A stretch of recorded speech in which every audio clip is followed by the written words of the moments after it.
Okay, so we're going to dive more into distance and talk about the difference between distance and displacement. Everybody has a calculator because we're going to be using it today. Okay. When we introduced area under curve, we talked about how there are two ways to calculate distance. Okay? Can you and your neighbors discuss those two different ways in which you can calculate distance?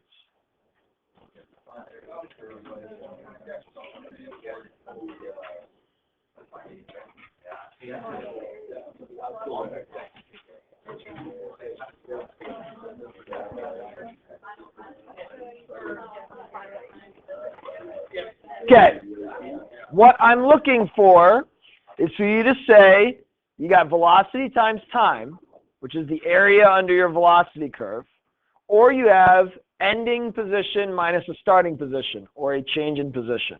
Okay? Cool? We all got that for the most part? All right. Well, it turns out that is not exactly correct, me stating that ending position minus the starting position is distance. It could be. But we need to talk about differences between distance and displacement. Distance is a total amount traveled. It's always a positive number.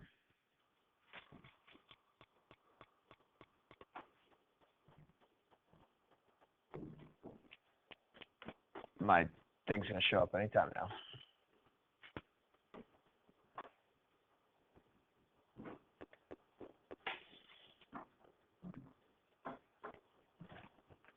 The first time. Yeah, exactly. Distance is total amount traveled.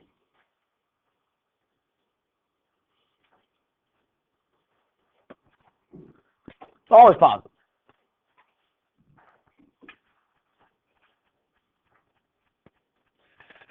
Displacement is the definition of displacement is you're changing your position.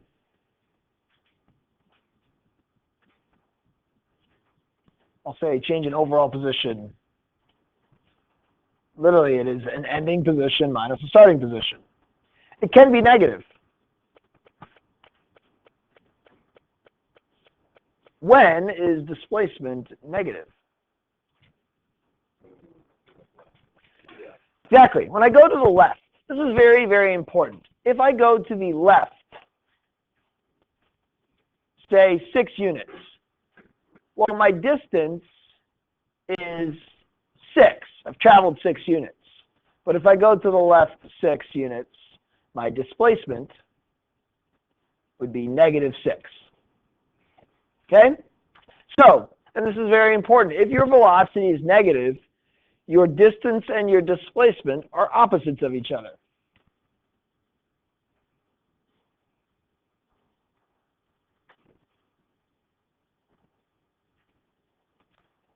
Okay? Now, if you're going to the right, say I go to the right 6,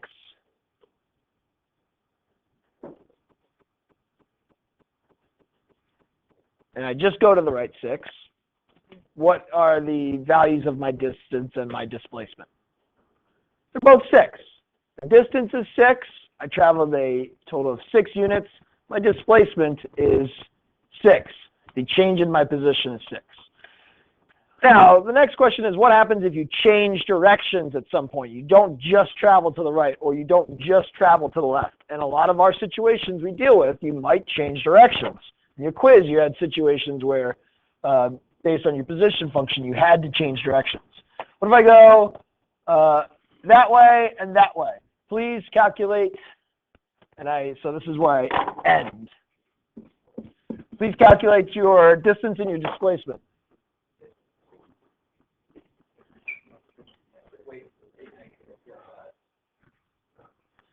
Okay, for this example, I'll use my blue pen for the blue guy. My total distance is 18. So I went to the right 6, but then I went to the left 12.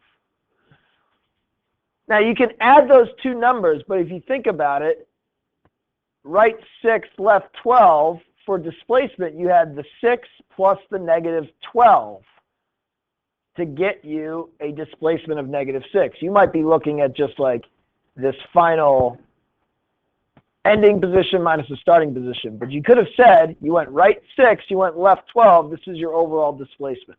Okay? Versus here, right 6, left 12. I could take that positive 6, and I would just want to add 12, right? But if it's a negative value, if it's a negative displacement, what's one way you can make that negative a positive? You could subtract the negative 12. That's a good idea. All of a sudden, that's how you can get that 18, okay? Now, it's probably obvious to you because you're just looking here, but in certain situations, it might not be obvious of, like, what do you do and what's your value, and how do you know to take the opposite of it. What I'm telling you right now is just understand that when you're going left, that's very important. That's when your distance and your displacement will differ. And those are going to be very, very important time intervals that we're going to have to take into account when we're calculating distance, okay? We'll find out that it actually won't be that hard. What's another thing? Like, I want positive displacements to stay positive, but I want negative displacements to turn into positives. What's another kind of operation in mathematics that's used where I want to keep positives positives, but I want to take negatives and turn them into positives? Absolute value. Keep that in your mind. We'll use that later, okay? All right, here's our first example where I'm asking you to find the distance. Well, the velocity is 4. My velocity is positive. Piece of cake. Since the velocity is positive, I know that my distance and my displacement are equal to each other. If I just find the displacement, now you could find this two different ways. Because this is just y equals 4, you could just find the area under the velocity curve from 2 to 6. You could find your velocity times time. So let's just kind of display that. The area under my velocity curve from 2 to 6 is a height of 4, a width of 4, that's 16. Or we know you could find the change in your position. Just making sure we understand displacement is either velocity times time or end position minus a starting position. Antiderivative of 4 is 4t. Find the change in that between 2 and 6. I get 24 minus 8. I get 16. Okay, cool. So if velocity is positive, distance, displacement, they're the same, piece of cake. Okay? But if there's ever a time when my velocity is negative, things are going to be more difficult. Here is a situation. My velocity will be negative at some point between 0 and 4. Now, let's just go ahead, even though I don't ask you for it, let's find the displacement.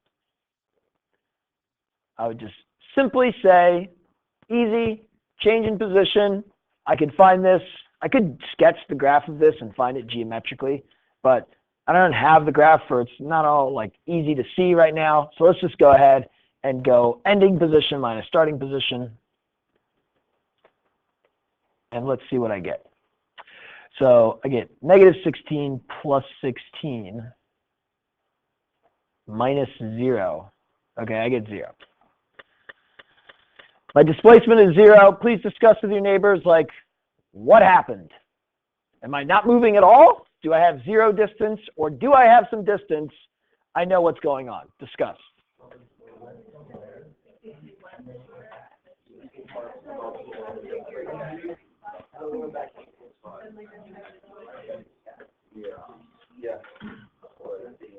Okay, so the situation is, yes, I definitely moved somewhere because the velocity is not 0. And my distance is always positive. Distance can only be 0 if you're not moving. Obviously, a situation with a displacement of 0 of me moving and then returning back to where I was located. So I can immediately see when t is 0, my velocity is positive 4. So I start out moving to the right. I can see when t is 2, my velocity is 0. So 2 seconds to the right, I'll then move 2 more seconds back to the left. I'll be back where I started. The question becomes, like, how do I find my distance? Okay?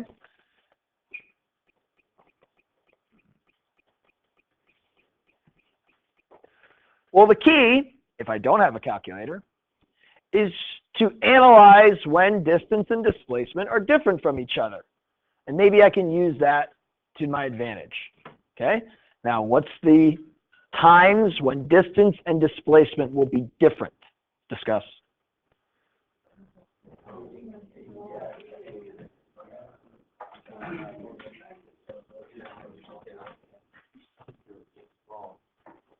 I need to figure out when my velocity is negative. I need to figure out the time in which I'm moving to the left.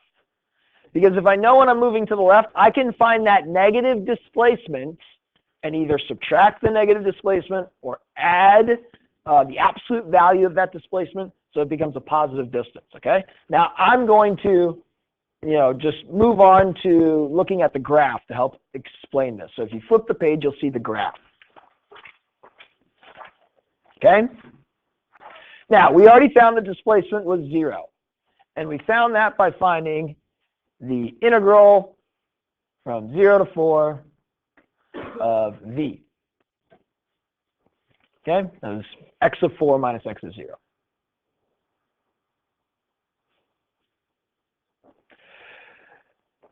Now, let's see. Here is velocity. I can see I'm moving to the right from 0 to 2. My velocity is positive. I'm moving to the left from 2 to 4. Let's figure out how far did I move to the right? How did you figure that out so quickly? Counted what? Not looking for that, but it is easy to get the answer really quickly. Oh, you counted the x values.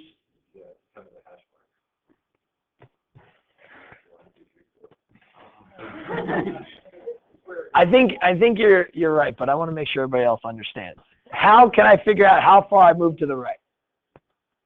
The answer is 4. But what helps me find my displacement? You can either have velocity times time, or the area under your velocity graph, or ending position minus starting position. Can you guys find the area, which is what I'm trying to lead you to, under that graph from 0 to 2? And what is it?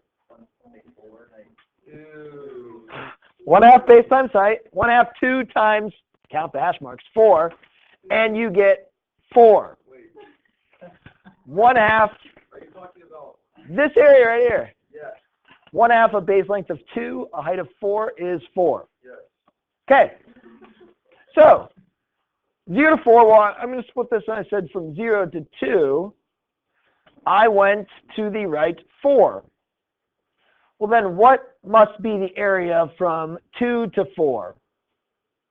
And what must be my displacement from 2 to 4 if my overall displacement from 0 to 4 was 0? -4. So if we found this area here, which represents the distance that I traveled, but actually it's the displacement, since velocity is negative, but if I find this area here, I'm finding that I'm going to the left 4. So I have this +4 plus this ends up being a -4 area. That's another way of showing you that we get that answer 0. What is the distance that I've traveled? 8.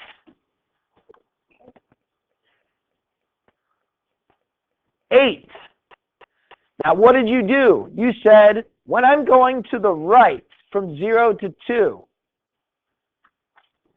keep that displacement positive. But when I'm going to the left from 2 to 4, what can I do to this displacement so that I'm adding 4 and 4 rather than doing 4 plus -4?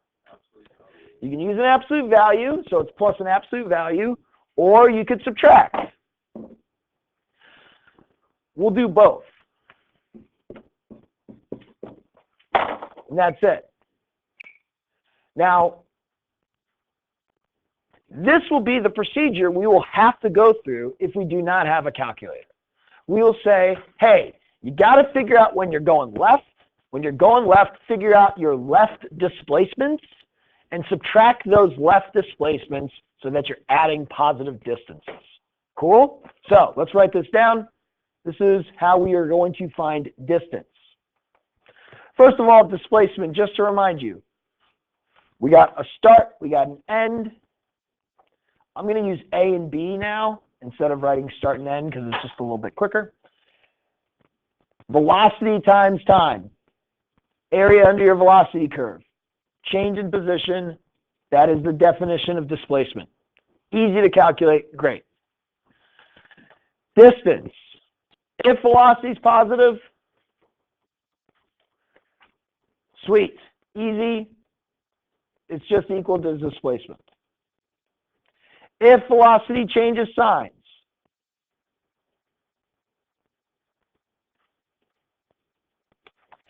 you got to figure out when velocity is positive, you'll add those positive displacements. You're going to have to figure out when your velocity is negative. The intervals in which your velocity is negative. Those will show you, if you find the area on those intervals, how far you are traveling to the left. You are going to have to subtract or add the positive displacement. This is pretty in-depth, but we'll be able to do it. This is how we're going to do things by hand without the use of a calculator. Okay? However, if we have a calculator handy, you will find for displacement again, you can just use this, and we'll be able to just plug this in without having to take an antiderivative or anything. I'll show you. And remember what this is referring to? It's referring to my velocities times my times. That's the area under my velocity graph. Distance with a calculator, we will be using an absolute value. But it can't be an absolute value on the outside, because if it's an absolute value on the outside, it's just going to have a displacement that'll end up being positive. So my first situation when I went right 6 and then left 12, my displacement is negative 6. If I then took the absolute value, that would turn into a positive 6. That's not what I want, because I wanted positive 18. So what we need to do is kind of think about this differently. Not necessarily velocity times time, but velocity without direction times time. What do we call velocity without direction? Speed. And speed is defined as the absolute value of velocity. We can, in my integral, put an absolute value. And this is speed times time. This will be the area under my speed graph.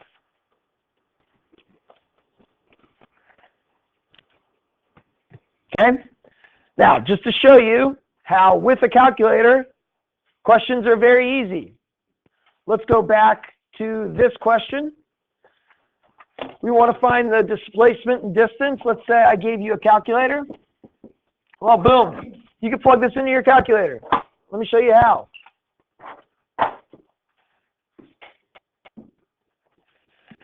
If you have a newer operating system, you will go, and everybody will go to Math, FNINT.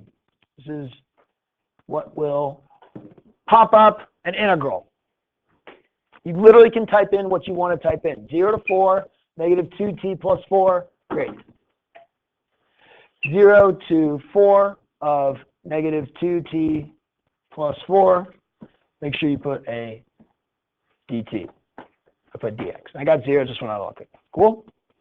So it's like, done. You didn't have to take the antiderivative or anything. Oh, I have an older one. Let's go to the older operating systems. So, when you type in Math 9, that pops up. All right, here's the process. We will type in the function, negative 2t plus 4. You're going to use a lot of commas here.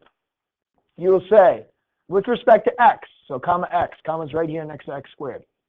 And then you will do the starting value, comma, the ending value. Close your parentheses. You'll get 0.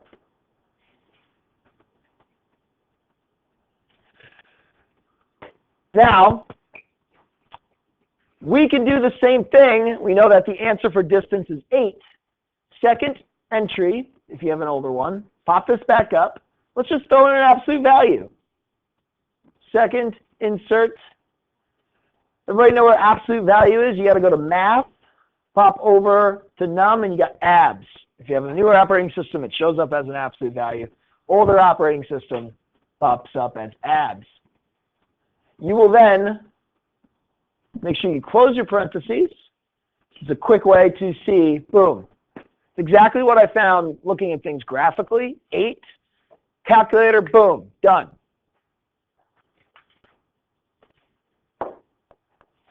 So we thought we don't know, but turns out we do know. We can do this.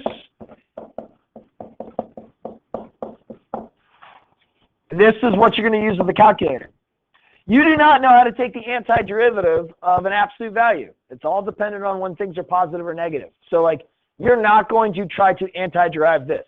If you were to do this without a calculator, you would have to say, well, when my velocity is positive, keep it positive. You'd have to take the antiderivative of this, plug in 2 and 0, and then subtract when your velocity is negative, your negative displacement. If you typed in these two integrals into your calculator, you will also get 8. Okay? So that's distance versus displacement. It's either speed times time or a long process of analyzing signs of velocities. When velocity is positive, keep your displacement positive. When velocity is negative, make your displacement a positive by subtracting it. All right, here we go.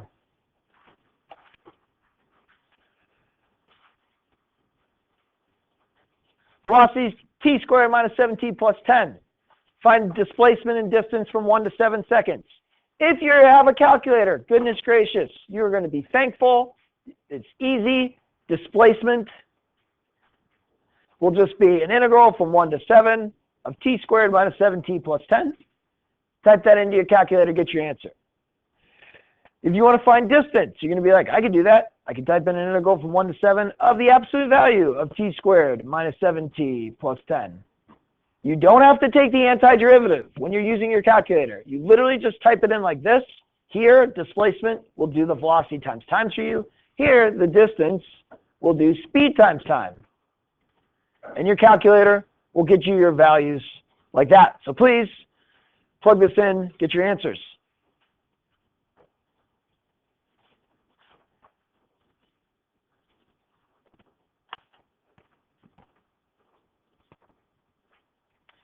We get a displacement of 6. We get a distance of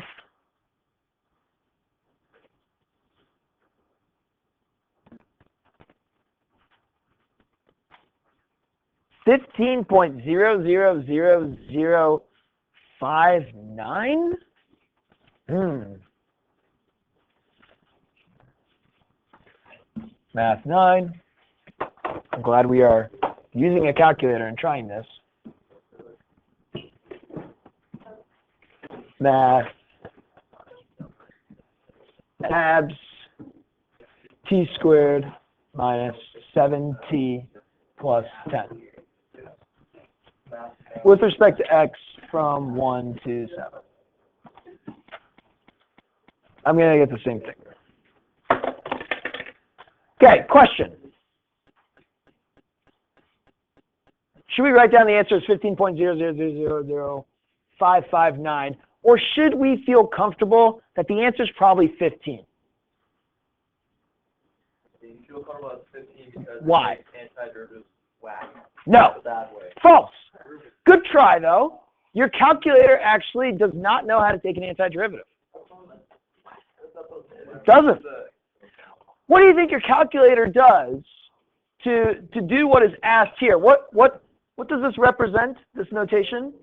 Area. Okay, so we got some sort of curve. It's an absolute value curve from 1 to 7. It maybe looks like this. I don't know. What do you think your calculator does to find this area? You think it takes the antiderivative? What do you think it does?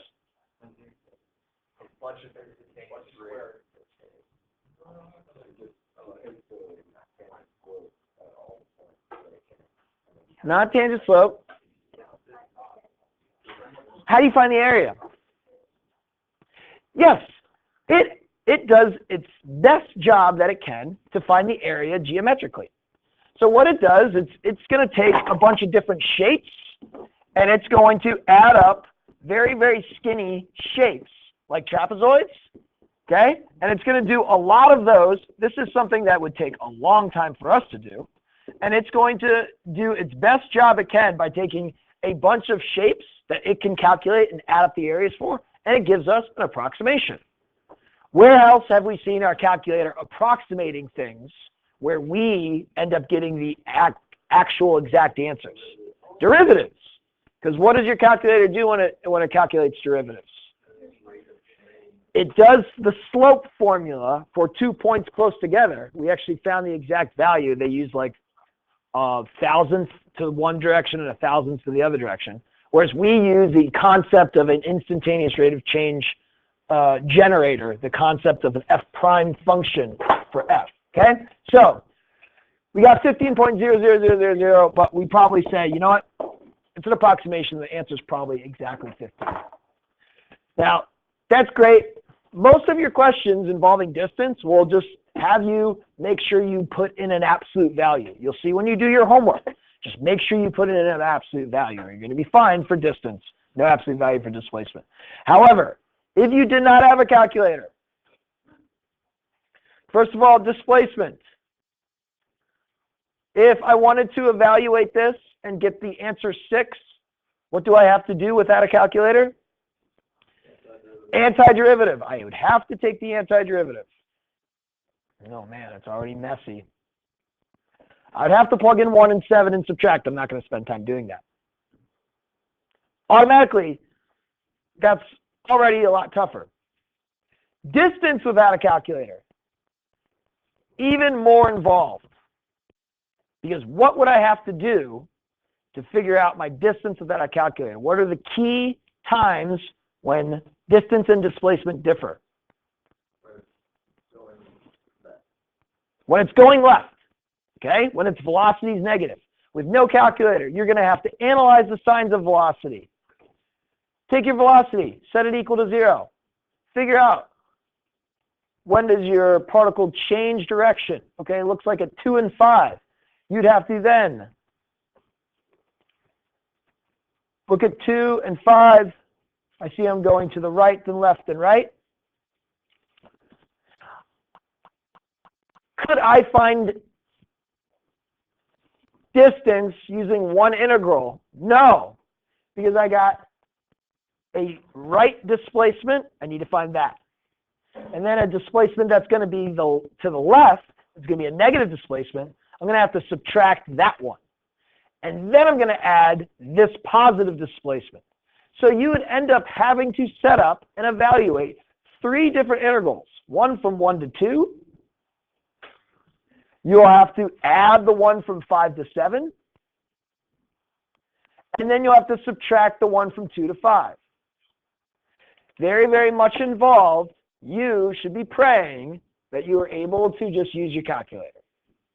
But you have to understand this concept of why you have to do this. Okay? We're not going to do this. It just shows you like positive displacement, keep it positive. Negative displacement, this is how far I've traveled to the left. Make it a positive by subtracting it. Positive displacement, keep it positive. Okay? Cool. All right. Now, I'm asking you, with a calculator, to find the displacement and the distance traveled from this particle. Notice what I give you. Am I going to say, oh, piece of cake, displacement is integral from 0 to 3 of 4t. Distance, I'm just going to have to use an absolute value. Yes or no? No. No. Because displacement is velocity times time. Distance is speed times time. It has nothing to do with acceleration. You need to find v.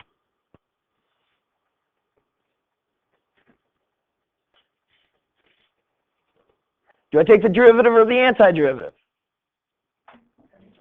Antiderivative. The antiderivative of 4t, 2t squared plus c. Do I cross off that c? No, no, because I'm not finding the change. I'm not finding the change in v. I need to find v because v goes in my integral. So you can't cross off the c here. Here's one of those situations where you need the c. This is why I always recommend you write the c down so that when you need it, you won't forget it. Okay, I get c is -8. This is now my velocity function, 2t squared minus 8. You're able to find displacement using your calculator quickly, 0 to 3 of v, velocity times time, area under velocity curve. Distance, same thing with an absolute value. Speed times time. If I ask you why do you need an absolute value, you can say, so it's speed times time. It's the area under your speed graph, not the area under your velocity graph. Okay, and you can do the math using your calculator, but we got to move on. Okay, because we need to find some unknown values using the concept that we just learned about with displacement. Now, if I ask you to do this, find x of 4, and I give you v, you can do this. Mr. DeSantis, let's try to stay awake here. Thank you. Well, you would think, and this is just like a quiz problem, take the antiderivative, okay, 2t squared plus 2t plus c, and let's go ahead and find c, so I get a position function.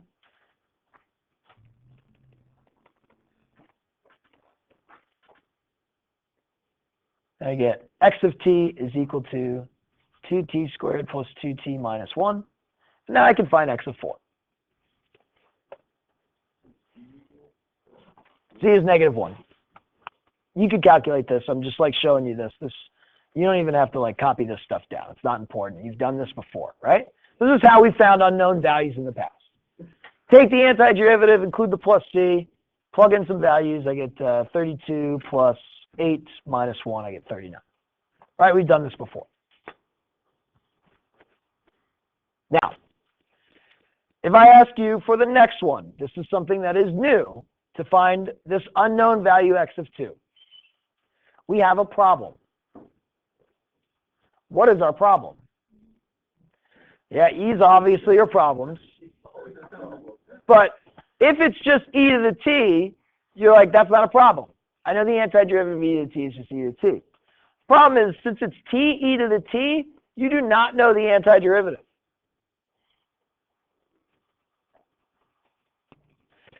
It appears, it seems, like this unknown value is impossible to find because I don't know the antiderivative of t e to the t, and you don't.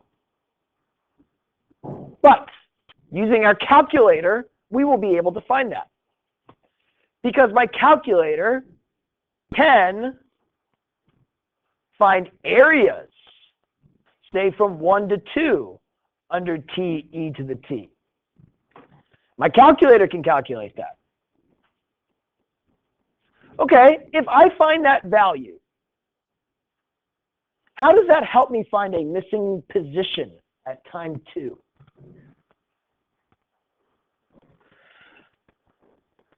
This is area under my velocity. This is velocity times time. How can this help me find this? Maybe using this. What does an integral of velocity equal? What D word? Displacement. Okay, change in position. This is a change in position. Am I going to say that this is going to be equal to x of 2? No, hold on. If I add a known position, a starting position, to a displacement, I will get an unknown position. This, my friends, comes from a manipulation of the fundamental theorem of calculus. Go out quietly if you're leaving. Quietly. And you need to make sure you understand this. Knowing that displacement is change in position.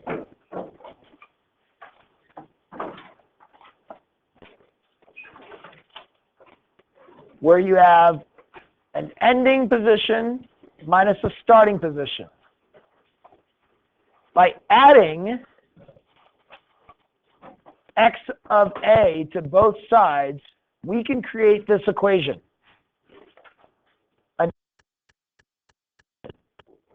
Will equal a known starting position plus the displacement between the known and the unknown.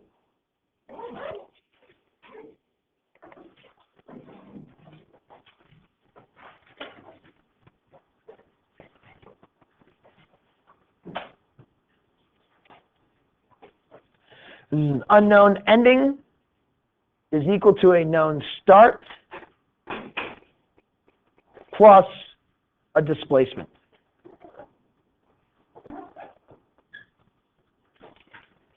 Right? That makes sense. That's not too hard. So, literally in your calculators, you could say, I can find x of 2. It's just equal to x of 1 plus an integral from 1 to 2 of v. And you can use your calculator. X of 1 is 5 plus the integral of t e to the t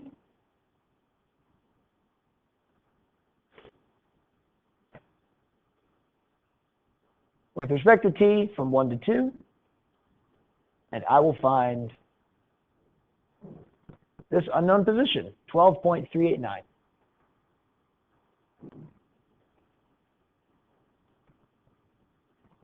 Okay.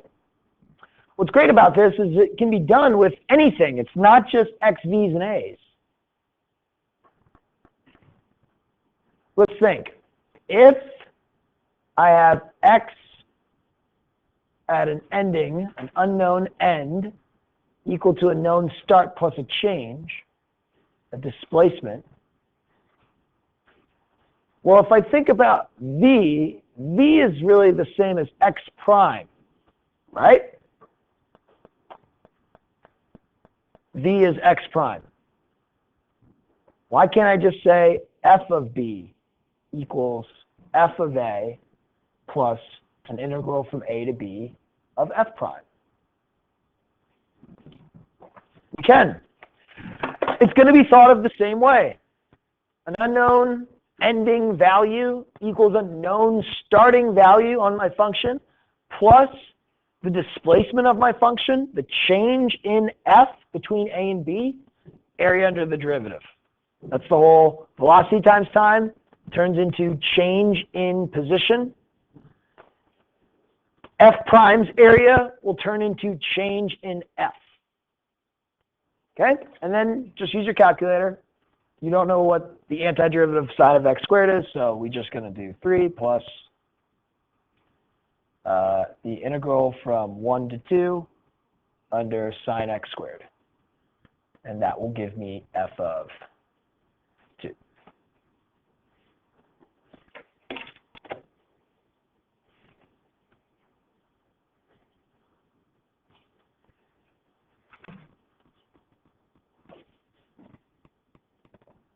What do we get? 3.49 something. Cool. Okay. So it can be done with f primes. It can be done with other different types of functions if we know its derivative and a starting point. But we need to be very, very careful.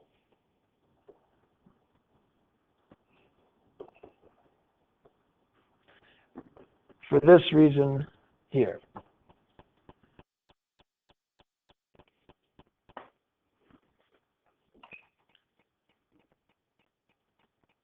Okay. You're trying to find x of 1. Now, I'm just going to write down the equation again. B represents kind of our end equals our starting time plus the displacement, which is the area under my velocity curve, x prime, where A is my start and B is my ending times, right? Well, I want to find x of 1, but I'm given x of 5.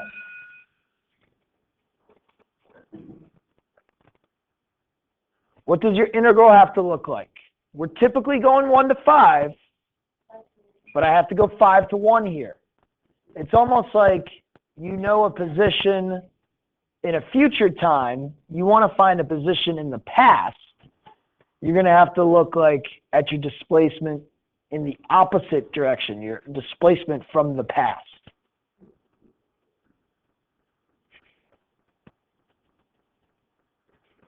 Okay, so we see that this may be in a backwards order depending on what you're given and what you're trying to find. So don't be afraid of it, just like stick to my ending, my starting. And what do we get there? Negative 3.88.